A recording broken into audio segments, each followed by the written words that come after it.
Po vremenski napovedi sledi še izlet v svet sanj, v svet neskončnih izražnih možnosti, ki ga je kdaj pa kdaj dobro obiskati ali pa vsaj si dovoliti, da nas ta oplazi.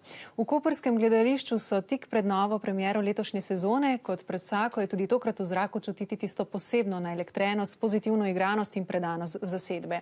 Posebnost tokratne predstave je, da bomo na naših odrih videli krstno uprizoritev dela Kontra demokraciji enega najvidnejših sodobnih katalonskih dramatikov Esteva Solerja. Avtor nas bo počastil svojo prisotnostjo v posebnem intervjuju, ki bo pa odprt za javnost že ta četrtek popoldne, bo razgrnil svoje razmišljanje in videnje v svetu in umetnosti.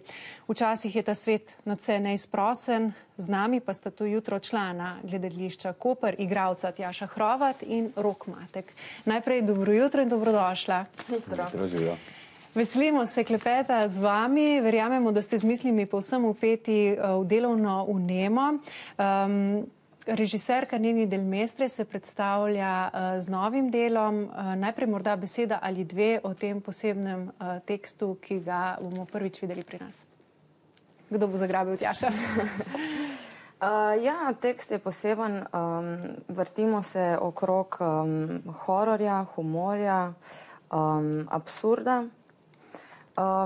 Ukvarjamo se s tem, kako spajati te elemente, v katerem momentu katerega uporabiti in pa okrog tega, kako v teh kratkih prizorčkih ta kratek čas čim bolje izkoristiti.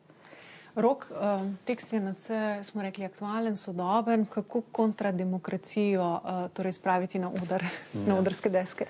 V bistvu se je avtor Soler tukaj zgledoval po enem principu gledališča, ki je bil v 19. stoletju v Parizu, imenovano Grand Guignol, ki je skozi prizore uprizarjal vso grozo in hkrati humor takratnega časa, in Soler uporabi to formo tukaj in v bistvu v 7 prizorih zelo jasno in direktno pokaže na problematiko sodobnega časa, tako direktno, da sem sam, ko sem prvič prebral tekst, bil v bistvu presenečen na tem, kako v bistvu bralca oziroma gledalca, kasneje, ko je stvar uprizorjena, z ničemer ne ovinkari, ampak problematiko direktno obrazloži in jo pokaže točno takšna, kot je. Bomo še samo minimalen pogled gledalkam in gledalcem ponudili oziroma odstrli v tole tematiko. Bomo pa povedali tudi tole, da posnetkov svežih še nimamo, kajti premiera bo to soboto in vaje so v polnem teku, tako da posnetki bodo bolj na voljo konec tedna, kaj ne? Mogoče samo beseda ali dve o tematiki. Tjaša, izvoli. Ja, Kontra demokracija je naslov tega teksta. Mislim, da bi lahko komot temu tekstu dodali pod naslov Demokracija kot problem. Ker v teh prizorčki so kratki in jedrnati, so pa popolnoma različni. Skupno jim je samo to, da v bistvu se vsak posebej ukvarja s problematiko, ki nastaja iz demokracije.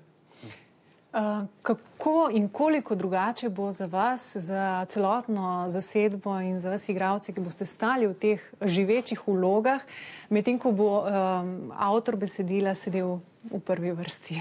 Ja, to je vsakič znova zelo lep dogodek, ko pride avtor.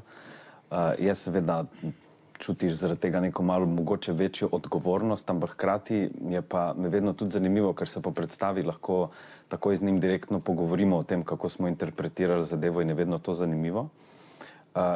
Pa čeprav smo mi v bistvu pri nas že tega kar povsem vajeni, predvsem zato, ker recimo v premieri Noč bogov je tudi gospod Miro Gavran bil prisoten na premieri in smo klepetali. No, ampak po drugi strani imamo pa izkušnjo tudi s tem, da ne samo, da igramo tekste živih avtorjev, ampak z enim izmed primorskih avtorjev, vidnejšim gospodom Iztokom Mlakarjem, se pravi, ki sam napiše tekst in ga potem tudi igraš z njim, ker veš, da te natančno sliši vsako besedo, tako da te izkušnje imamo in iz tega študija gremo direktno v nov študij, se pravi, da z Iztokom Mlakarjem pripravljamo nov projekt, ki bo zaokrožil pod Sloveniji. Tako, še pasijon po doktorju Pomuzu in Sleherniku. Verjetno se boste strinjala, da je tale predstava, tokratna, če se vrnemo k kontrademokraciji, poseben izziv iz več razlogov, po vseh drugih, seveda, ki jih je vama dvema v teh letih